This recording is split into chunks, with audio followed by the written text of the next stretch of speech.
오늘 우리에게 주시는 하나님의 말씀 느헤미야 10장 1절부터 39절까지 말씀입니다. 느헤미야 10장 1절부터 39절까지의 말씀. 이제 봉독하겠습니다. 하나님의 말씀 경청하십시오. 서명한 사람들은 다음과 같다. 하갈의 아들인 총독 느헤미야와 시드기야와 스라야와 아사랴와 예레미야와 바스훌과 아마랴와 말기야와 핫두스와 스바냐와 말룩과 하림과 무레목과 오바데와 다니엘과 긴드논과 바룩과 무술람과 아비야와 비야민과 마아시아와 빌게와 스마야는 제사장이다. 레위 사람으로는 아사냐의 아들인 예수아와 헤나닷 자손인 빈누이와 간미엘과 그들의 동료 스마냐와 호디아와 그리다와 블라야와 하난과 미가와 르홉과 바세바와 사꿀과 세레바와 스바냐와 호디아와 바니와 브니누가 있다.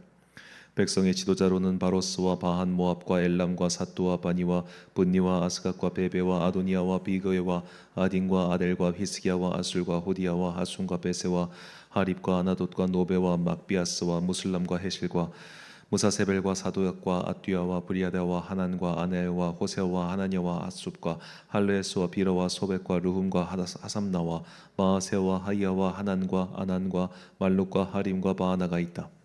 이 밖에 나머지 백성 곧 제사장과 레위 사람과 성전 묵인지기와 노래하는 사람과 성전 막 일꾼과 주님의 율법을 따르려고 그 땅의 여러 백성과 인연을 끄는 모든 이들과 그 아내들과 그들의 아들 딸들과 알아들을 만한 지식이 있는 이들 모두가 귀족 지도자들과 함께 하나님의 종 모세가 전하여 준 하나님의 율법을 따르기로 하고 우리 주 하나님의 모든 계명과 규례와 율례에 복종하기로 하였으며 그것을 어기면 저주를 받아도 좋다고 다음과 같이 맹세하였다.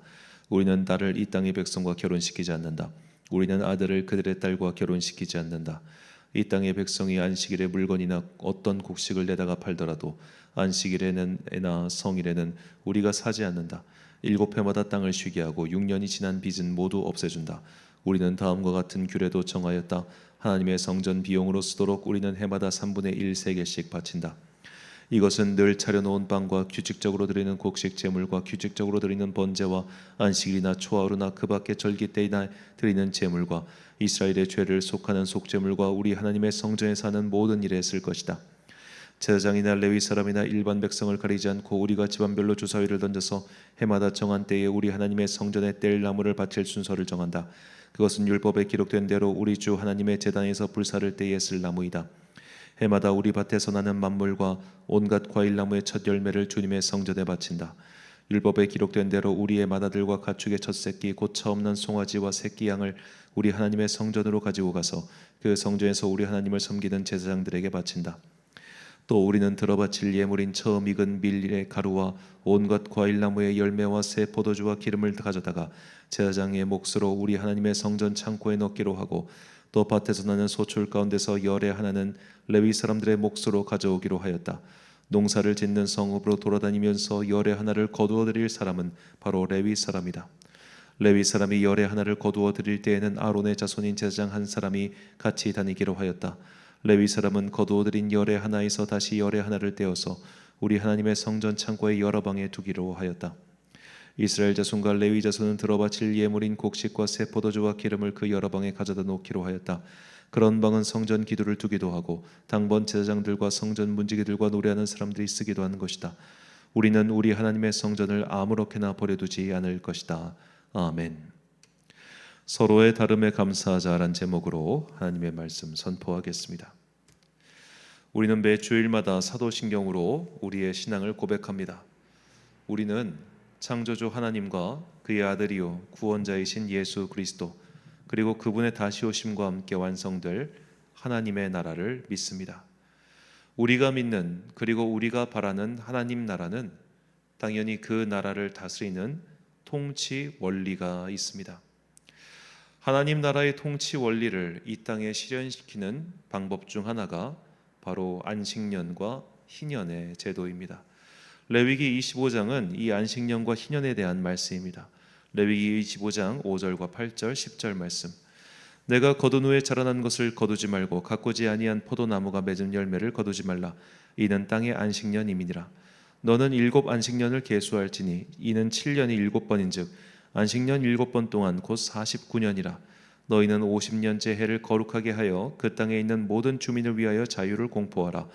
이 해는 너희에게 희년이니 너희는 각각 자기의 소유지로 돌아가며 각각 자기의 가족에게로 돌아갈지며. 아멘. 자, 안식년과 희년의 율법은 결국 노예의 해방, 땅의 휴지기, 빚의 탕감 등 이런 것들을 함으로써 공동체 내에 있는 경제적 불평등을 최대한으로 개선시키고자 하는 하나님의 명령입니다. 그러니까 경제적 불평등이라고 하는 것은 세월과 함께 급격하게 가속화되어 결국 가난한 사람과 부유한 사람의 격차가 정말 끝없이 벌어지기 때문에 물론 능력 있는 자가 더 많이 가져가는 것은 당연한 일입니다. 하지만 가난한 사람이 그 가난에서 계속 허덕이게 만드는 것도 하나님께서는 좋지 않게 보시는 것이죠. 마치 가끔씩 계속 가난한 사람이 그 빚만 갚다가 평생을 낭비하게 하지 않도록 그냥 일시에 그 빚을 그냥 싹 탕감해 주는 것, 이런 것이 안식년과 희년의 제도라는 겁니다. 자, 이렇게 하면 어떤 일이 벌어지는가? 신명기 15장 4절 말씀. 내가 만일 내 하나님 여호와의 말씀만 듣고 내가 오늘 내게 내리는 그 명령을 다 지켜 행하면 내게 하나님 여호와께서 내게 기업으로 주신 땅에서 내가 반드시 복을 받으리니 너희 중에 가난한 자가 없으리라. 아멘. 자, 이렇게 안식년과 희년을 지키면 너희 중에 가난한 자가 없다라고 마셨습니다. 그러니까 모든 사람이 다 부유하게 살거나 그런 것은 아니겠지만 적어도 가난에 허덕이면서 먹을 것이 없어 굶어 죽고 자식과 딸을 팔아야만 되는 그런 비참한 상황에 처한 자들은 없어질 것이다. 이걸 말씀하시는 겁니다. 이게 하나님 나라이고 이 하나님 나라를 실천하기 위해서 이렇게 율법을 주신 것이죠. 그러나 이스라엘 민족은 가나안 땅에 정착한 이후 한 번도 안식년과 희년을 지킨 적이 없었습니다. 각종 절기를 지키는 것도 지키지 않았는데 이런 당장 자기 손에 쥐어 있는 이런 것들을 나눠주고 내놓는 그런 실천적인 율법을 지켰을 리가 만무하지요. 안식년과 희년의 율법을 지키지 않았던 이스라엘 민족은 그 내부에서 부익부 빈익빈의 불평등이 커졌고 그리고 모든 것들이 결국 지치고 망가지고 괴로워지고 말았습니다. 그래서 하나님께서는 이들이 지키지 않았던 안식년과 희년을 한꺼번에 정산하셨습니다. 역대하 36장 21절 말씀입니다. 이에 토지가 황폐하여 땅이 안식년을 누림같이 안식하여 70년을 지냈으니 여호와께서 예레미야의 입으로 하신 말씀이 이루어졌더라. 아멘. 자, 안식년이 도합 70년이라면 77에 49, 490년 이상의 세월 동안 이들이 한 번도 이걸 안 지켰다는 거죠. 그러니까 대충 이 시기가 이 500년 가까운 시간이 이제 가나안 땅 정복하고 남유다가 멸망하는 이 538년까지 이 기간이 대략 이렇게 될 것 같다. 이렇게 학자들이 추정을 하는 겁니다. 분명한 것은 하나님께서 이 70년을 괜히 정하신 것이 아니라 땅이 쉬지 못하고 노예가 해방되지 못하고 경계석이 원래대로 돌아가지 못하는 모든 세월, 그러니까 누진세를 적용하셔가지고 한꺼번에 처리하셨다는 겁니다. 에스라와 같이 이 포로기 시대의 율법가들은 어째서 자신들이 망하게 되었는지 그 원인을 분석했습니다. 그리고 다시 망하지 않기 위해 구체적인 명령과 방법이 필요했지요.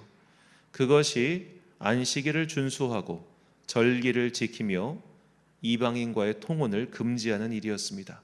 그러니까 에스라가 볼 때 우리가 망한 첫 번째 원인은 안식일을 제대로 지키지 않아서고 이방인들과 통혼해서 결과적으로 우상을 숭배했기 때문이니 이 두 가지를 철저히 지키는 것, 이게 에스라가 봤을 때 아주 중요한 점이었어요. 그리고 오늘 드디어 느헤미야를 비롯한 지도자들은 이런 새로운 이미 에스라가 선포한 그 율법을 받아들이고 이 율법을 구체적으로 다음과 같이 지키기로 서약합니다. 그리고 그 서약한 율법, 서약한 언약의 내용 가운데 안식년의 내용이 등장합니다. 본문 31절 말씀. 혹시 이 땅 백성이 안식일에 물품이나 온갖 곡물을 가져다가 팔려고 할지라도 우리가 안식일이나 성일에는 그들에게서 사지 않겠고 일곱째 해마다 땅을 쉬게 하고 모든 빚을 탕감하리라 하였고. 아멘. 자, 일곱째 해마다 땅을 쉬게 하고 빚을 탕감한다. 안식년을 우리가 지키겠다고 언약을 맺은 겁니다.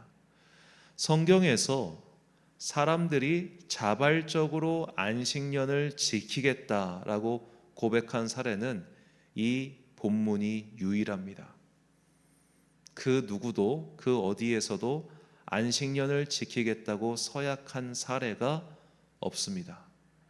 자, 그만큼 사람들은 자기 손에 쥐어져 있는 것을 내려놓기 싫어하고요, 자기가 가진 것을 나누기 싫어합니다. 느헤미야 밖에 이걸 안 했어요. 자, 그렇다면 어째서 느헤미야는 똑같은 말씀을 읽고 들었습니다.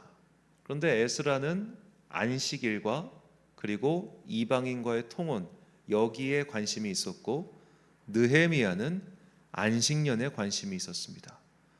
똑같은 걸 읽었는데 왜 두 사람의 강조점은 달랐을까요? 제가 생각하기에 에스라는 율법 학자였고 느헤미야는 행정가였기 때문에 그들의 서 있는 입장에서 말씀을 보는 관점이 달랐던 겁니다. 자, 느헤미야 5장을 보면 빚으로 고생하고 있는 동포들을 위해 느헤미야가 과감한 조치를 실행하죠. 느헤미야 5장 10절과 11절 세번역 성경으로 읽겠습니다.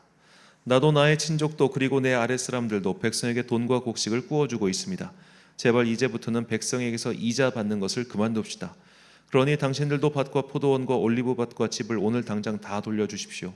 돈과 곡식과 새 포도주와 올리브 기름을 구워주고서 받은 비싼 이자도 당장 돌려주십시오. 자, 백성들에게 서로 이제 좀 가진 사람이 없는 자들에게 돈과 곡식을 구워줬죠. 근데 구워줄 때 그냥 구워준 게 아니라 이자를 받았다는 겁니다. 여러분, 그 무언가를 구워주는 사람 입장에서 이자를 받는 건 지극히 당연한 겁니다. 그렇죠? 이거는 오늘 우리가 다 상식적으로 알고 있는 바입니다. 왜냐하면 남한테 돈 빌려줘 보신 분들은 아시겠지만 이자조차 안 갚잖아요. 그 사람 돈 안 갚아요. 다 잊어버려요. 그리고 대부분 빌려갈 때는 큰 돈 빌려갔다가 갚을 때는 조금씩 갚지 않습니까? 이게 돈 빌려준 사람 입장에서는 그렇게 조금 갚는 돈이 사실 나에게 목돈이 되지 않습니다. 그거 다 흘려서 나가버려요.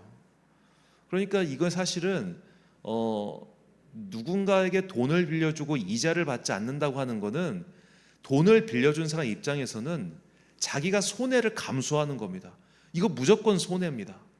돈 빌려주고 이자도 안 갚고 그 사람이 더군다나 목돈으로 빌려가는데 목돈으로도 갚지 않는다? 무조건 손해보는 거예요. 그런데 하나님께서는 너희가 그 손해를 보면 내가 그 손해를 메꿔주겠다고 약속하시는 겁니다.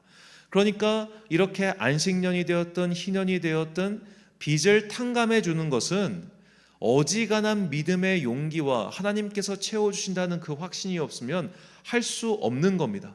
근데 지금 느헤미야가 그걸 한 거예요. 나도 지금 꿔졌지만 이자 안 받아.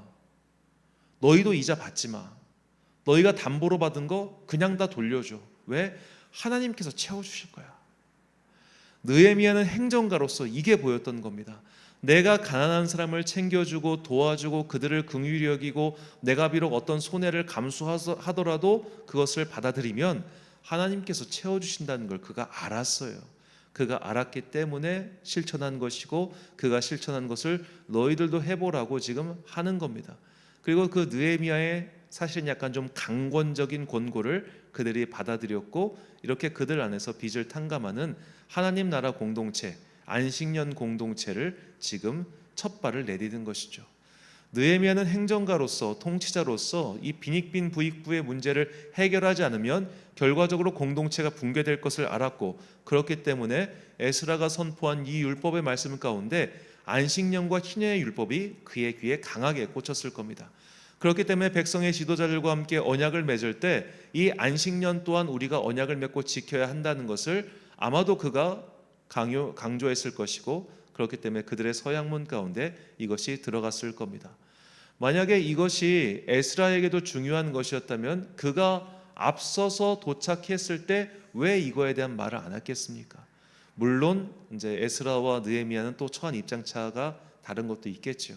그러니까 에스라가 딱 갔을 때는 너무 이방인들과 통혼을 많이 해서 일단 이거부터 먼저 그만한 거. 그리고 느헤미야가 왔을 때는 경제적 불평등이 너무 심해서 빚을 탕감하는 안식년의 율법이 먼저. 자, 서로의 생각이 달랐던, 서로의 경험이 달랐던, 서로의 입장이 달랐던 우리는 이 두 사람이 각각 이 에스라서와 느헤미야서가 거의 동일한 시대의 동일한 배경 속에서 나왔음에도 불구하고 이 두 지도자의 입장 차가 다른 것, 정확히는 강조하는 점이 다른 것, 이 두 가지를 주목해서 봐야 됩니다. 에스라에게는 에스라의 상황과 경험이 있었고 느헤미야에게는 느헤미야의 상황과 경험이 있었습니다. 그렇기 때문에 그 둘이 바라보는 율법의 강조점이 달랐습니다. 그리고 이 율법의 강조점이 다른 것을 우리 후대의 사람들이 봤을 때 그 두 사람의 다름으로 인해 우리가 받게 되는 그 믿음의 선물은 더욱더 풍성해졌다는 것, 이것이 중요합니다. 하나님께서는 우리 각자를 다르게 창조하셨습니다. 그렇기 때문에 어떤 사물이나 사건을 보는 다양한 관점이 존재하는 것이죠. 하나님께서는 저 사람의 경험도 사용하시고 이 사람의 경험도 사용하십니다. 나의 경험과 판단만이 옳고 나머지는 틀리거나 혹은 수준이 떨어진다, 그렇게 생각해서는 안 됩니다. 말씀의 전문가들에게는 보이지 않았던 것이 오히려 행정 전문가인 느헤미야에게는 또렷이 보였다는 것을 우리는 주목해야 합니다. 하나의 풍경만 봐도 그것에 대한 느낌이 사람마다 다르거늘 하나님의 말씀이라고 해서 어찌 다르겠습니까? 종교 개혁가들만 봐도 루터는 성경의 번역과 성도들이 쉽게 이해할 수 있는 교리 같은 것에 역점을 뒀지만 깔뱅은 교회 조직의 개혁 및 개선에 관심을 뒀습니다. 덕분에 개혁교회 전통은 더욱 풍성해졌고 지금 우리는 그 혜택을 누리고 있습니다. 앞으로 우리가 하는 일도 마찬가지입니다. 서로 경험이 다르고 배경이 다른 사람들이 하나님의 말씀을 읽고 다른 결과물을 내었으면 좋겠습니다. 단순히 말해 문과 출신이 보는 성경이 다르고 이과 출신이 보는 성경의 말씀이 서로 다르게 들린다는 겁니다. 그렇게 서로 다른 사람들이 그 각자의 다름을 가지고 대화를 통해서 하나님 나라의 그 풍성한 열매를 누리게 만드는 것, 이것이 우리를 서로 다른 존재로 창조하시고 서로 다른 일을 맡기신 이유입니다. 하나님 나라 공동체는 바로 이렇게 다름을 통해서 풍성한 열매를 누리는 자들입니다. 그래서 사도 바울은 우리에게 다음과 같이 권면합니다. 에베소서 4장 11절과 12절 말씀. 그가 어떤 사람은 사도로, 어떤 사람은 선지자로, 어떤 사람은 복음 전하는 자로, 어떤 사람은 목사와 교사로 삼으셨으니 이는 성도를 온전하게 하여 봉사의 일을 하게 하며 그리스도의 몸을 세우려 하심이라. 아멘. 사랑하는 천안광성교회 성도 여러분, 그리고 이 새벽을 함께 깨우고 계신 귀한 주님의 자녀 여러분, 하나님께서는 우리를 다르게 창조하셨습니다. 똑같은 환경에서 태어나 자라 교육을 받아도 서로의 생각이 다르고 가치관이 다릅니다. 그렇게 서로 다른 사람들이 만나서 무언가를 할 때 부족한 것들이 메워지고 보지 못했던 것을 볼 수 있습니다. 그러므로 나와 다른 사람을 만났을 때 물론 매우 힘들겠지만 그 힘든 순간을 믿음의 인내로 이겨내고 하나님 나라의 풍성함을 체험하는 기회로 삼으십시오. 교회 안에서 나와 생각이 다르고 입장이 다르고 배경이 다르고 목표가 다른 사람들을 만날 때마다 그를 배척하지 마시고 그와 함께 이전에는 보지 못했던 하나님 나라를 볼 수 있도록 서로 노력해 봅시다. 에스라가 느헤미야에게, 그리고 느헤미야가 에스라에게 각자가 보지 못했던 혹은 놓쳤던 하나님 나라의 풍성함을 보여주었듯이 서로 다른 생각과 경험이 하나님 나라를 더욱더 은혜롭게 우리에게 전해줄 것입니다.